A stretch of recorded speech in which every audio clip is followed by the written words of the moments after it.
പാർട്ടിയെ പ്രധാന ശത്രുവായി കണ്ടുകൊണ്ട് പാർട്ടിയെ തകർക്കാൻ ഏത് വഴിവിട്ട മാർഗവും സ്വീകരിക്കുന്ന നില പാർട്ടിയുടെ തുടക്കം മുതലേ ഉണ്ടായിരുന്നു. പാർട്ടി ആരംഭിച്ച കാലം സ്വാഭാവികമായും കുറച്ച് ആളുകളല്ലേ ഉണ്ടാവും. ആ കുറച്ച് ആളുകളെ അവർ കുറച്ചു പേരാണല്ലോ എന്ന് കണ്ടുകൊണ്ട് വെറുതെ വിടുന്ന സമീപനമല്ല അന്നത്തെ ഭരണാധികാരികൾ സ്വീകരിച്ചിരുന്നു. അന്ന് ഭരണാധികാരികളായിട്ട് രാജ്യത്തുണ്ടായിരുന്നത് ബ്രിട്ടീഷുകാരായിരുന്നു. അവരുടെ നേതൃത്വത്തിൽ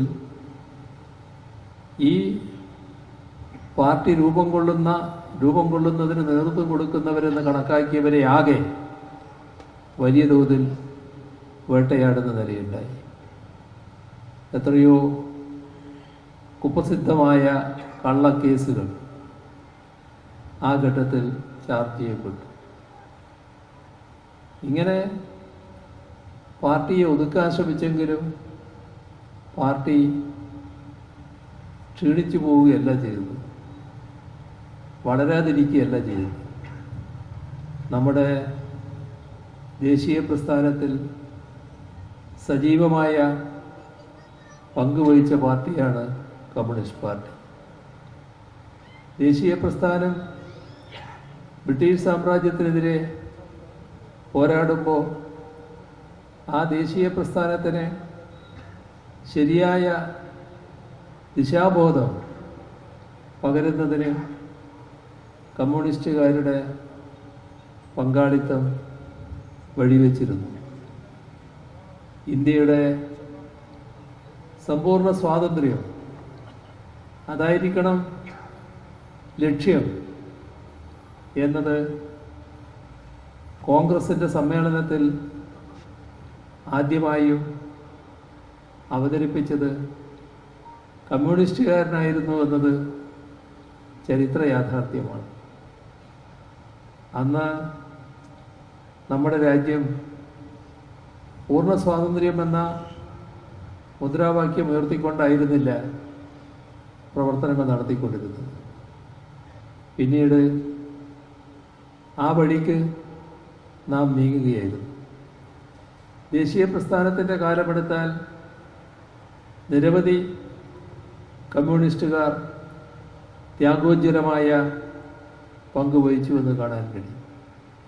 ആ കാലത്ത് കോൺഗ്രസിൻ്റെ ഭാഗമായി, ദേശീയ പ്രസ്ഥാനത്തിൻ്റെ ഭാഗമായി ഒട്ടേറെ കമ്മ്യൂണിസ്റ്റ് നേതാക്കൾ പ്രവർത്തിച്ചിരുന്നു എന്നത് ചരിത്ര വസ്തുതയാണ്.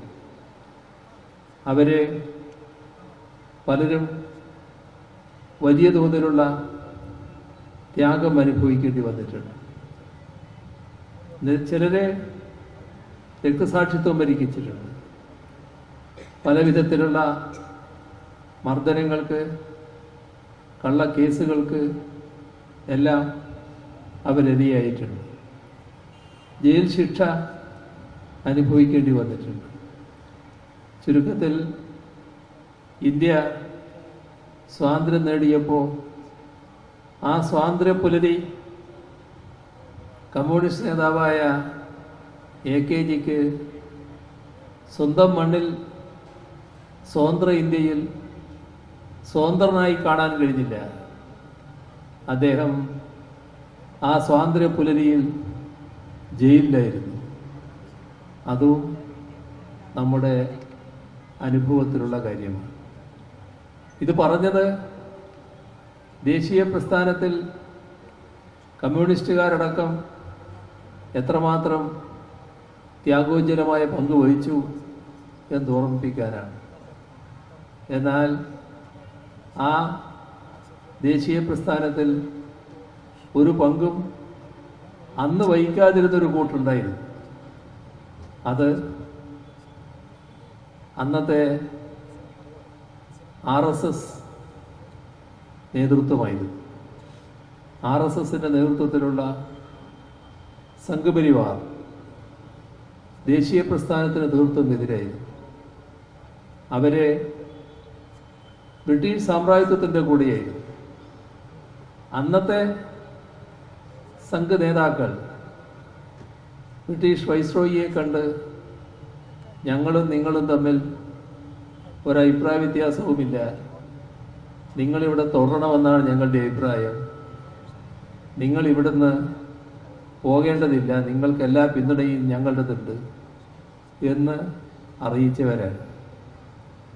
കാലചക്രം മാറിയപ്പോൾ അവരുടെ കയ്യിലാണ് പിന്നെ ഇപ്പോൾ രാജ്യത്തിൻ്റെ ഭരണാധികാരം എത്തിയത്. ഇതെങ്ങനെ എന്നതും നാം ചിന്തിക്കേണ്ട കാര്യമാണ്.